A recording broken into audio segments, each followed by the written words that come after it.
O Marco Civil da Internet, aprovado e sancionado no último mês, estabelece um regimento de uso da web no Brasil. As normas deste marco regulatório são configuradas em 3 pilares: a neutralidade da rede, a privacidade do usuário e a liberdade de expressão. O Marco Civil é uma lei que garante direitos na internet. Primeira lei no Brasil e uma das primeiras leis do mundo, talvez a primeira a definir de uma forma completa, mais abrangente, uma série de direitos na internet que até então não havia qualquer garantia ou qualquer regulamentação nesse sentido. Ele vai funcionar como uma constituição de todas as relações virtuais no Brasil, as relações civis. Ele não resolve os nossos problemas, ele não garante absolutamente todas as questões, mas ele aponta um caminho muito importante, que é o caminho de tentar tratar a comunicação como um direito e não apenas como um negócio comercial ou como um privilégio de poucas corporações ou governos que definem todo o processo de forma unilateral, sem que a sociedade possa de fato se apropriar. Então, se a internet por si só não democratiza a comunicação, ela cria instrumentos poderosos para que isso aconteça. E o Marco Civil é uma regra, é um instrumento que a sociedade construiu para empurrar esse meio de comunicação para o lado da construção de uma sociedade democrática, livre, e com privacidade, enfim, com garantias de direitos. Um projeto que foi a consulta pública, teve um monte de contribuições, é um projeto atípico, porque é o primeiro projeto de lei em que houve uma larga consulta à comunidade, à sociedade, e agora a gente vê com muita alegria ele ter sido aprovado no Senado e, portanto, é uma lei. A gente diz que o Marco Civil tem 3 pilares centrais de garantias de direitos na internet. Ele aponta no sentido de garantir a liberdade de expressão, a privacidade e a neutralidade de rede. A neutralidade da rede foi amplamente discutida durante o projeto, principalmente por seu atrito com as empresas de comunicações, as chamadas teles. Com a neutralidade da rede, que é uma coisa muito... é uma questão a ser aplaudida. O que passa a acontecer é o seguinte: o usuário adquire o seu pacote e ele usa como ele quiser, da forma que ele quiser, sem que os provedores tenham a mínima inserção quanto a como ele vai usar. O princípio de neutralidade de rede, ele é um princípio fundamental para a internet como a gente conhece, para uma internet isonômica, onde a sua comunicação é equivalente à minha e à de qualquer outra pessoa na rede. Significa que as operadoras de telefonia elas têm que ser neutras em relação ao conteúdo que passa ali, ou seja, quem controla a infraestrutura de rede não pode interferir no conteúdo que passa por essa infraestrutura. Não pode dizer esse conteúdo passa com pedágio e esse passa sem pedágio.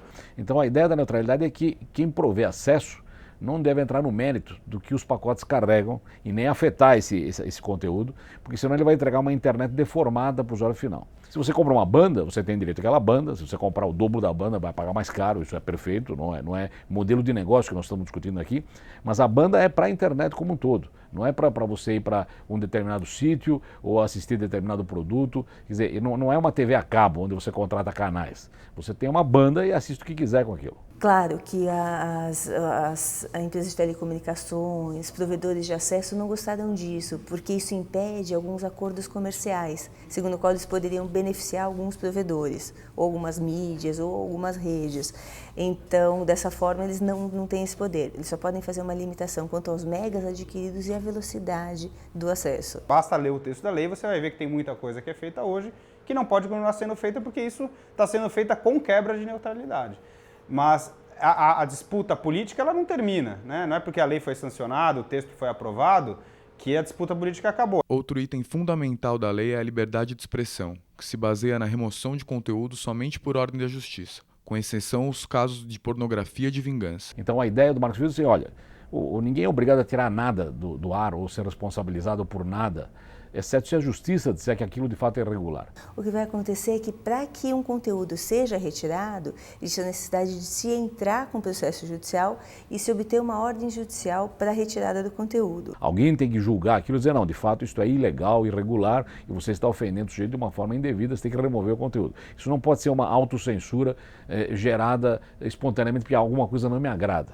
Então isso é uma defesa dos direitos do usuário. Então, por exemplo, um blogueiro que fazia críticas a determinado político, aquilo provavelmente deve ter tido textos suspensos, blogs inteiros foram retirados do ar por denúncias ou alegações de infração à honra ou a direitos patrimoniais ou qualquer coisa do tipo.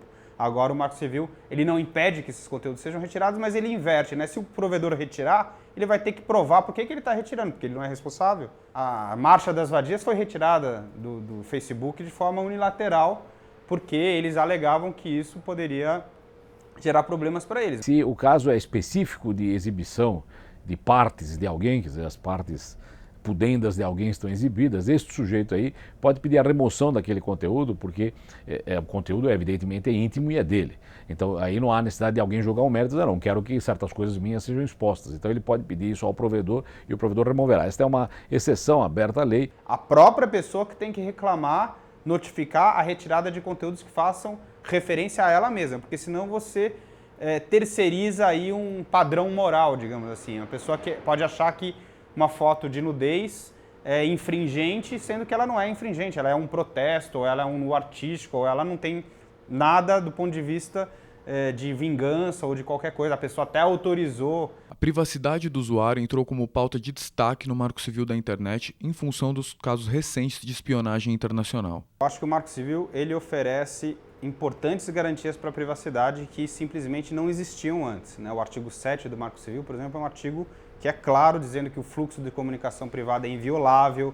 Ele coloca na ilegalidade uma série de ações que sequer eram ilegais antes do projeto de lei. Por exemplo, a cooperação entre corporações de internet com a NSA ou outros instrumentos de governo é uma cooperação ilegal. A gente não pode esquecer a motivação dele. A motivação foi justamente possibilitar uma privacidade maior do nosso usuário, inclusive por uma questão de espionagem que foi feita a alguns órgãos e empresas brasileiras. Se o Marco Civil tem vários artigos que garantem a privacidade, né, de uma forma consistente, o artigo 15 fragiliza as garantias que o próprio projeto estabelece, quando ele define que empresas que atuam na internet são obrigadas a guardar as informações que os usuários gerarem nas suas aplicações por 6 meses para fins de investigação policial.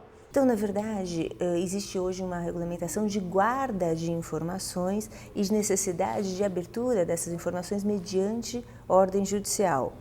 Isso cria alguns problemas e cria outras soluções, é uma questão ainda muito dispersa.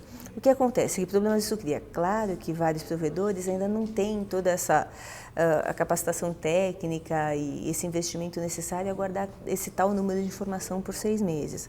Em contrapartida, é claro que se alguém invadir o meu e-mail, invadir o meu computador, eu vou conseguir saber quem foi, em qual momento e quando isso foi feito. O que eu realmente vejo com uma certa reserva quanto ao Marco Civil é essa judicialização da internet. Ou seja, se eu quiser a retirada de um conteúdo, eu necessariamente vou ter que buscar o Poder Judiciário.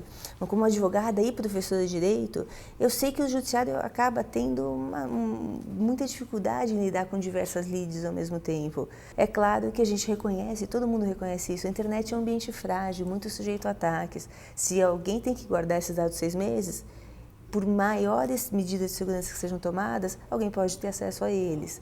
Então, assim, a internet ainda é uma área muito complicada de ser regulada. Por isso, a gente deve ver o Marco Civil como uma primeira tentativa e como, vamos dizer assim, uma guia de como ela deve ser regulada.